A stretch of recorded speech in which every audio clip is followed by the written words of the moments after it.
Ассаламу алейкум, урматтуу мекендештер. Өттөгү ташты түшүрсө болобу дегендерге жалпылап бир жооп берип коеюн. Элестетип көрүңүз, өттүн ошол өт суюктугун тамчылай турган тешигинин чоңдугу ушул кара точкачалык. Балким мындан дагы кичирээк, мен жалпы көрө алсын деп ушинтип чоңураак кылып чызып койдум. Эми өзүңүз ойлоп көрүң, ушунчалык тешиктен таш түшүшү мүмкүнбү? Сиз кандай гана дары ичпеңиз, кандай гана чөп дары ичпеңиз, кандай гана сыйкылдуу нерсе ичпеңиз, ал жерден ташты түшүрө албайсыз. Ошон үчүн таш түшүшү мүмкүн дегендерге таптакыр ишенбей эле коюңуздар. Балким таштын ушул өттүн ичинде жок болушуна шарттаганга мүмкүнчүлүк болот. Бирок ал дагы 50-50 да. Мисалы үчүн биз ушуга урсодизосхолио кислотаны берген учурубузда өттөгү таш кээде кичирейген учурлары болот да, бирок өтө сейрек. Ошон үчүн мен айтар элем, өттөгү ташты түшүрөм деп үмүт кылбай эле коюңуздар. Ырас ал чоңоюп кеттиби, ырас сиздерге жашоо бербей жатабы, анда алдырып эле коюш керек. Анан дагы бир канча ошол видеолор боюнча суроолор келген экен, ошолорго окуп жооп берип коеюн. Бака жалбырак боюнча негизи ушул видеону көргөндө жакшылап маани берсеңиздер, мен бака жалбыракты жешиңиздер керек деп айткан эмесмин да. Бака жалбыракты тескерисинче жегенге болбойт деп айтканмын. Себеби бул өсүмдүк ашказандын туз кислотасын көбөйтүп берет.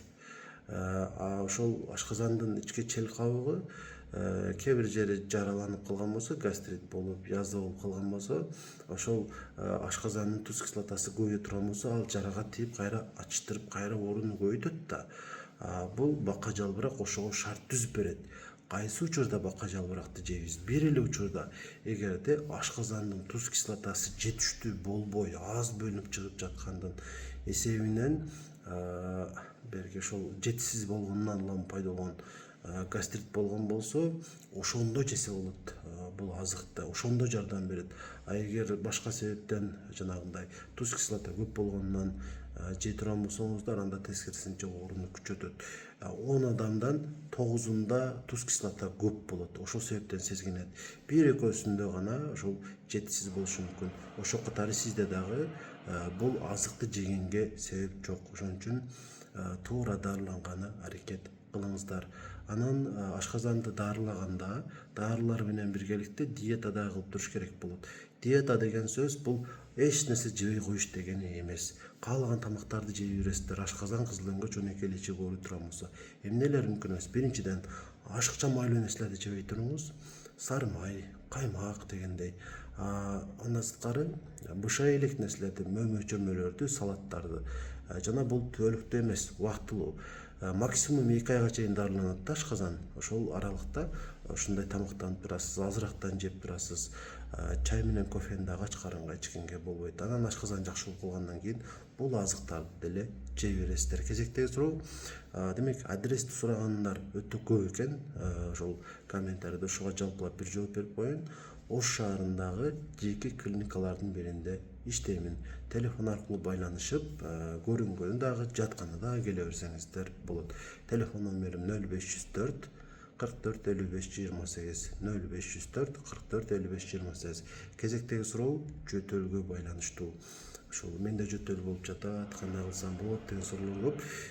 Негизи жөтөл бир гана өпкөдөн болбойт да. Ушуну туура түшүнүңүздөр. Өпкө ооруган үчүн эле жөтөлүп калбайсыздар.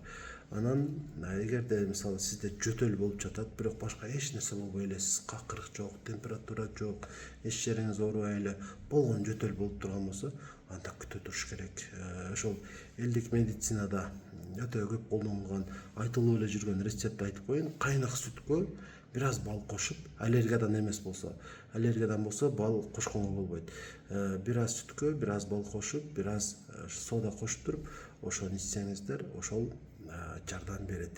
Жөтөлдүн өзү эле бар, башка эч нерсе жок болсо.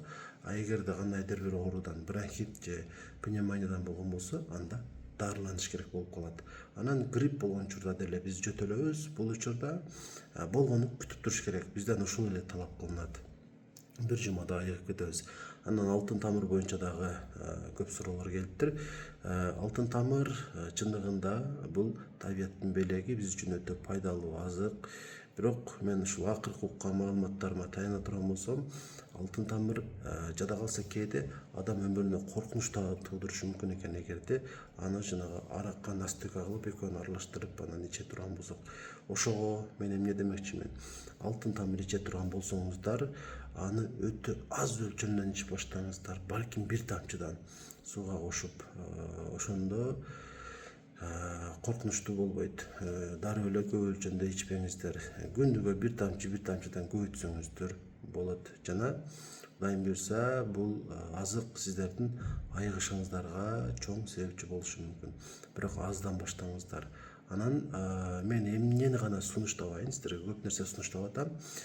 Бул ошол негизги сиздердин дарыланууңуздарды алмаштырбайт. Ошон үчүн негизги ичип аткан дарыларды эч убакта токтотпоңуздар айыкканга чейин, балким өмүр боюга жазылган болсо. Жазган ушул сунушталгандарды болсо кошумча колдоно берсеңиздер болот.